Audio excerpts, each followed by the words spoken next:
And we are live. Pardon the lateness. Lots of stuff to cover. Looking at Sunspot 2746, which is a cycle 24 sunspot. We're also going to talk tariffs and how they're taxes. And we're going to talk about reflective materials and all kinds of other things. So check it out.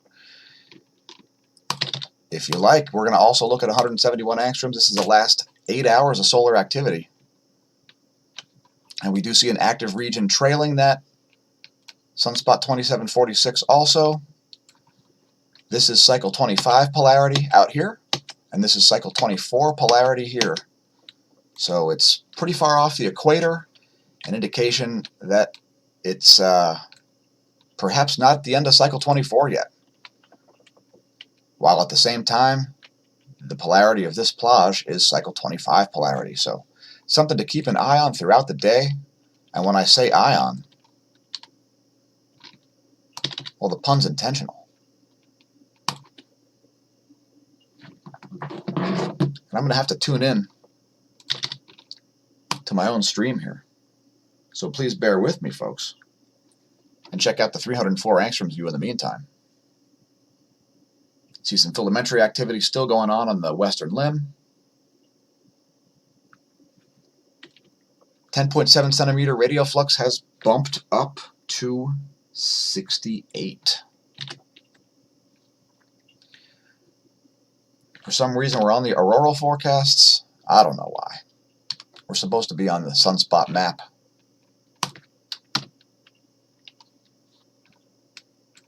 There you go, courtesy Solar Ham. It's a beta class sunspot, as there is a little mixing in the leading field there. So again, something to keep an eye on throughout the day. There's the close-up of the new inhabitant of the solar system, Sunspot 2746.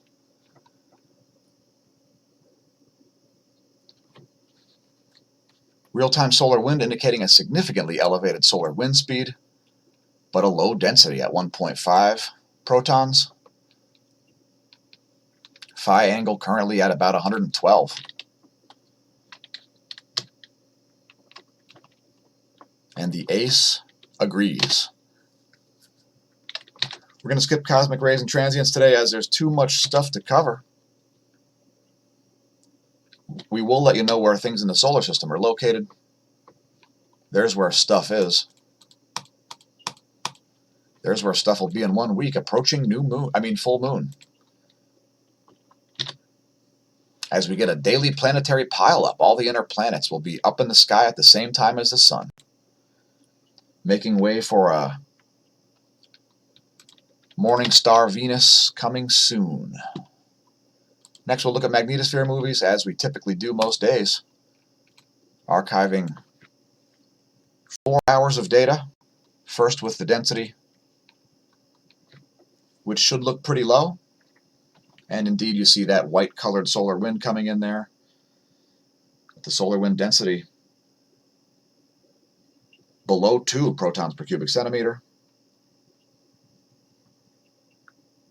especially at the end.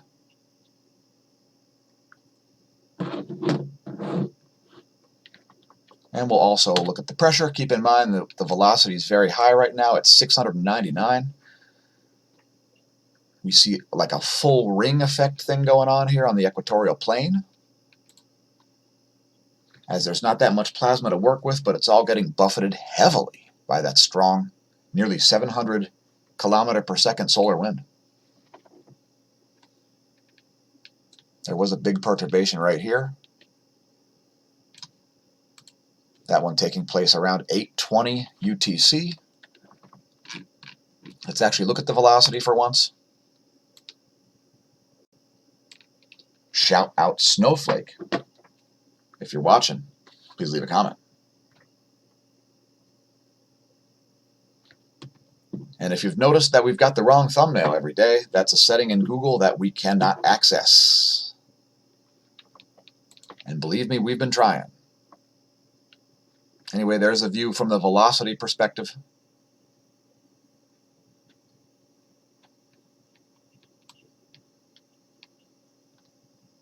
And here's this moment around 8:20. And let's move on to the ground perturbations, as there should be significant ones. We'll look at the poles and the full planet view here. For all of you geomagnetic reversal types who are running around with your hair on fire. And we swear it's going to load. This is the time when you play some music. Anyway, here's 4 hours of data. Big perturbations here. The major ones ringing right around the South Pole, pretty much across the whole planet. If you've got a magnetometer, it better show some spikes and troughs today, or it's not working correctly. Also, we'll look at the globe view. Again, that was 4 hours of data, and this is all. These last 2 slides are all University of Michigan geospace model. Pulses coming out of the South Pacific, off the coast of South America. We see that occasionally. Sometimes we see them toward Hawaii.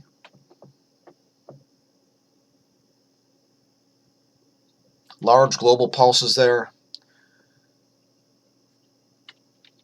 And let's move on. Apparently that's why I was on Solar Ham. Pardon my duplicate slide. And let's advance this to today.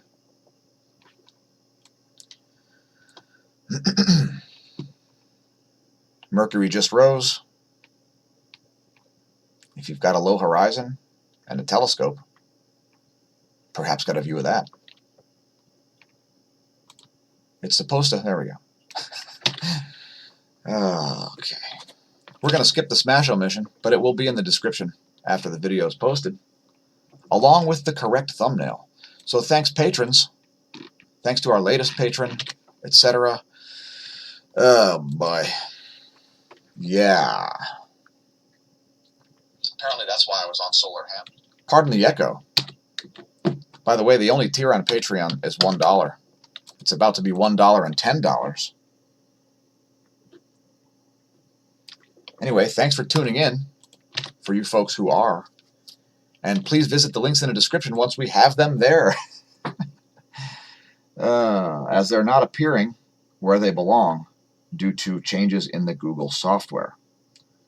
So we will get it fixed eventually, folks. Not exactly sure why that's going like that. We apologize for any inconvenience. If it's causing inflammation, please check out the Hemp Lucid campaign. Thanks to all of those of you who are helping to support the channel that way and to support your own health through the use of CBDs. Massive inflammation reducing properties. Hemp Lucid's spaced out campaign, specifically designed for our spaced out viewers. Now, yesterday we forecasted that the second coronal hole wind stream will not be as strong as the first one, and so far it looks like it's panning out, folks. We're expecting this to ramp down now. If there is a second distinct stream, it was forecasted to have already hit. So we got to a KP5, which is exactly what was forecasted, and we're not seeing that second hit. Probably both hits showed up at the same time. I'm not sure what the reasoning for that forecast was. Maybe the fact that the coronal hole was hourglass shaped. Here's the X-ray flux completely flatlined. A tiny uptick recently there, but basically still flatlined. Again, 10.7 centimeter radio flux, which is a completely different measurement, is up to 68. So at least off the solar minimum lows there. And let's just move on here.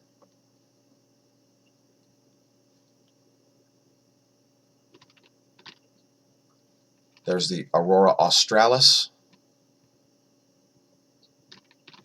forecast, that is. And keep in mind, this is a model, folks. Here's a GOES electron flux. Surprisingly high, so there must be some solar electron output. Otherwise, with a solar wind speed so high, we would see a dip in this. So we are getting some legit solar electrons right now, folks. Here's the F2 layer, which we show most days. And we'll show the animation and the latest image. And thanks to all of you who decided to leave a comment during the live chat. If you're watching it later, leave a comment in the non-live chat. They all get read. So we do see some anomalies here in the ionosphere. No surprises there. And the daytime side is showing some significant pulsations. Here's the latest image showing a pretty discharged ionosphere there on the sun side. Enough said about that. Here's the GOES magnetometer, looking spiky as has been forecasted by me. Here's the Gong 2 information. And there was some evidence of this sunspot forming, and you can actually see that, the effects of that. It looks like a floating bit of plasma right there. Let's see if it shows in the last frame. That's associated with that sunspot. That is a magnetic field situation, and that's why this is fluctuating the way it is. Keep in mind this data 1 hour and 18 minutes old. 1 hour and 18 minutes old, that is.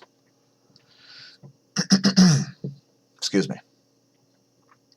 Anyway, there's a situation, magnetically speaking, and this data is derived from about 50 ground-based magnetometers, as well as one on stereo B located here and stereo A located here. And we're looking at a PDF for some reason. I don't know why it's loading PDF viewer, but that's Facebook. Anyway, follow us on other social media, perhaps, such as facebook.com/smAsho. We've tried to keep the branding consistent so you know what you're looking at. Instagram.com/smAsho. Let's read a quote. By this means, government may secretly and unobserved confiscate the wealth of the people, and not one man in a million will detect the theft. That's Keynesian economics for you. We'll talk about the Fed in a moment. The Fed, the leading cause of boom and bust cycles in the world economy. Follow us on Twitter also if you like, if it makes it easier for you to share the videos. Keep in mind, I don't tweet, although I do gab, so check us out there on gab.com/smAsho. Also on Minds, minds.com/smAsho, the social media that won't censor you. It won't defraud you. It's open source, and you'll have access to my epic memes like this one featuring our pal Mark, or perhaps this one featuring our pal Vlad Lenin, who is now mummified, by the way. If you want to go visit a mummy of Lenin, just take a vacation in Russia. If you enjoy the content on YouTube, please press like and subscribe there. We do come out with stuff a little before everybody else. Now, this one's a little late. Now, I was on a Skype call here with David Devine, and we're talking about the erasure of earthquakes by the USGS. Well, here's a site, which we will include in the links, where you'll be able to see which ones were deleted. Now, I was asking David if he was hit by this 5.0 that was off the coast of Taiwan here. He didn't remember feeling it. Let's go to the USGS site and do the standard daily rundown of 4 and greater magnitude quakes. 5.7 in Tonga, 4.4 in Uganda. So that's an odd spot there near the African Rift Zone as the continent appears to be splitting apart. 4.7 in Burma, which will always be Myanmar to me. 4.0 in Alaska. Another 4.1 in Alaska near Big Lake. 4.4 in Indonesia. That one's at a deep depth, 265 kilometers.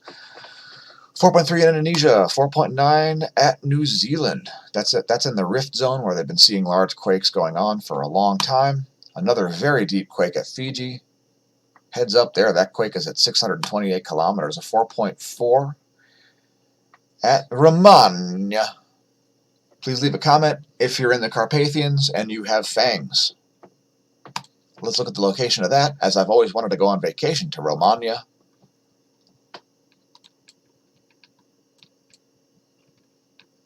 And indeed to Transylvania.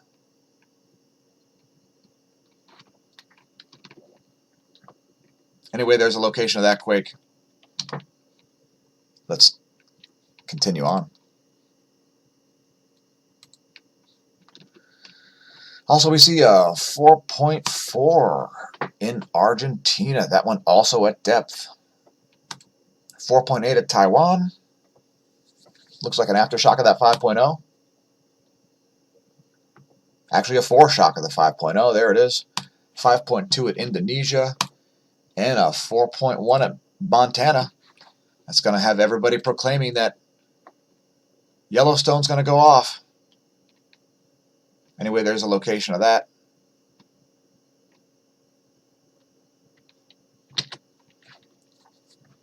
Here's a pressure map. We do see extreme warnings for Typhoon Francisco and Tropical Storm Lakima. But I'm not going to step on too many toes here and just show you the pressure map and animate it for one day. As we're looking at this in an earthquake context, folks. Remember, being hit by a very powerful low pressure system like a hurricane or a typhoon or a tropical system can add insult to injury and be another signal associated with an earthquake. Let's pause it there and move on. Volcano rundown. And we did see a stratospheric injection again a couple of days ago there at Uluru Volcano. Thanks for the commenter who informed me of that. I couldn't remember the name.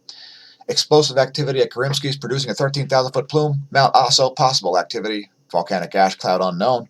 Suwanisejima back on the list, producing a 6,000-foot ash plume there. Sanjiang Alpi exploding, 8,000-foot ash plume there. Don't pole vault that. Tokono, continuous emissions, 6,000-foot ash plume there. Explosive activity. Don't build a tent on the side of that. Popocatépetl, volcanic ash not seen. Sangay, 20,000-foot ash plume there. Explosive activity.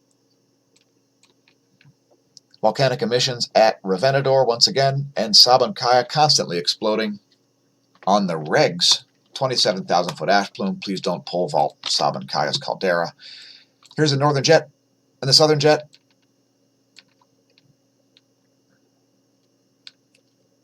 As the world turns, so are the sands of our lives, watching winds travel in the incorrect direction. Southern jet is all over the place.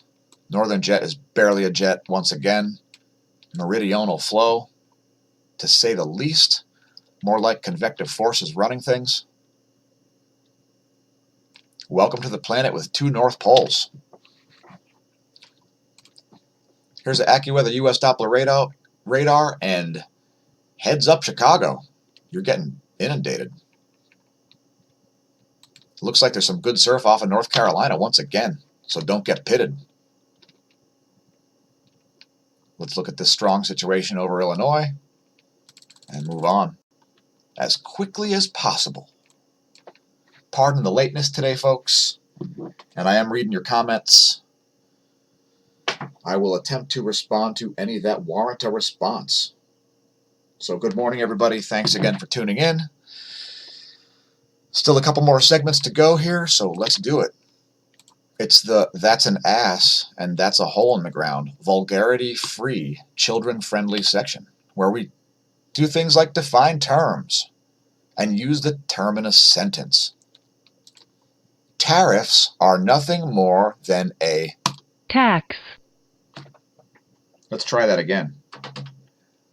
Tariffs are nothing more than a tax on you, the consumer.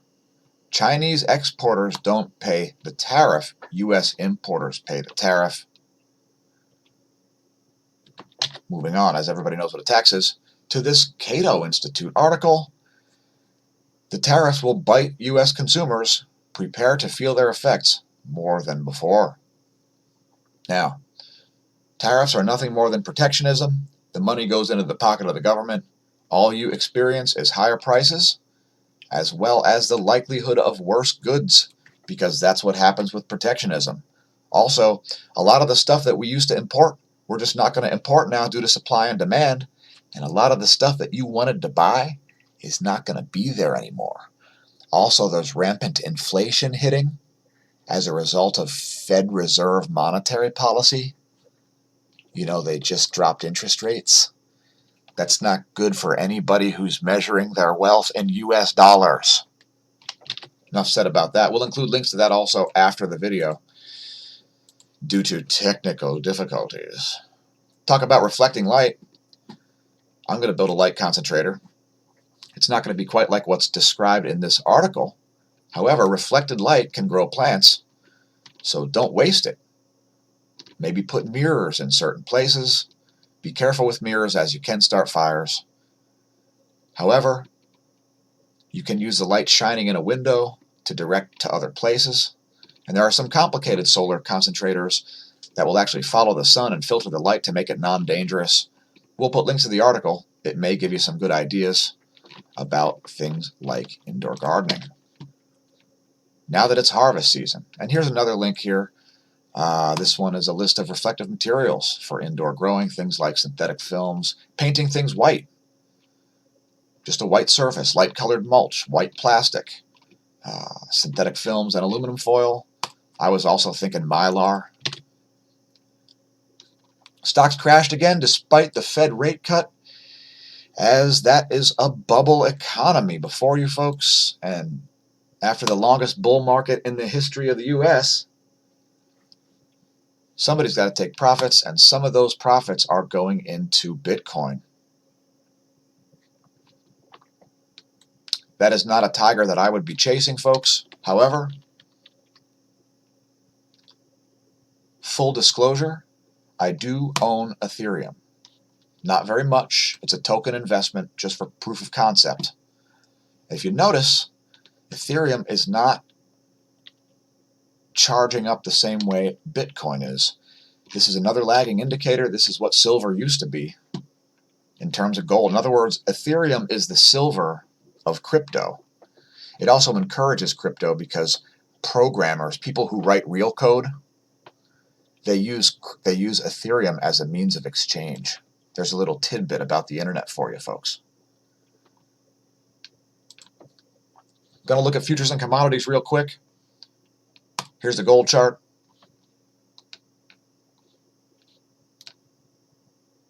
As it reaches new highs, it's slightly off the highs now, down $3 whopping at $1,473.50 an ounce.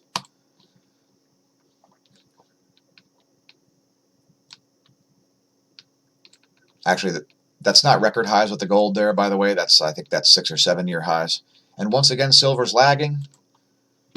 And for those regular viewers, remember when we were telling you to buy it before Christmas, when it was less than 14 bucks an ounce? Did you remember that? Let's talk about the Motley Fool article here about how Tyson Foods, Jacobs Engineering Group, and Garnet went up yesterday. This is an indication why the market went down in the first place, isn't it? Now, for those of you not aware, there's a little issue going on in China, as they're the world's leading consumer of pork. They love their pork fried rice, don't they? Tyson expects to benefit from an African swine fever outbreak in China that has hurt local pork production. And when we say local pork production, we are talking about the whole country, affecting millions and millions of livestock.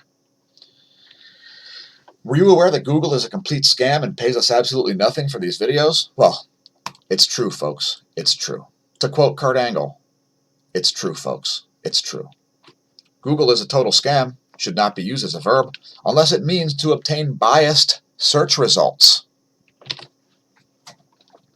We don't just complain on this channel, we have solutions to problems, such as DuckDuckGo, the search engine that won't track you, won't store your personal information, won't follow you around with ads, and will give you a thing called objective search results. Now, what you get when you type objective search results in DuckDuckGo.com is quite interesting. Wow, didn't take very long for Google to be mentioned, since they only return subjective search results. DuckDuckGo.com, the real search engine. Brave.com, the real browser, who's trying to fix the internet. So if you want faster page load speeds, especially on a mobile device, as well as the best ad blocker I've seen, Brave.com, since you're not a product. And there are plenty of smart people out there fixing the internet, while companies like Google, Facebook, Apple, and Twitter do their best to break it. So thanks for tuning into the smAsho stream. Please support the channel via the links below the video, if humanly possible. And we're going to do one bonus scenario here. 8 hours of the sun in 94 angstroms. This view does show more images. This takes 10 per minute instead of only 2 per minute. So 5 times more images. And there's Sunspot 2746. And that active region that's trailing it.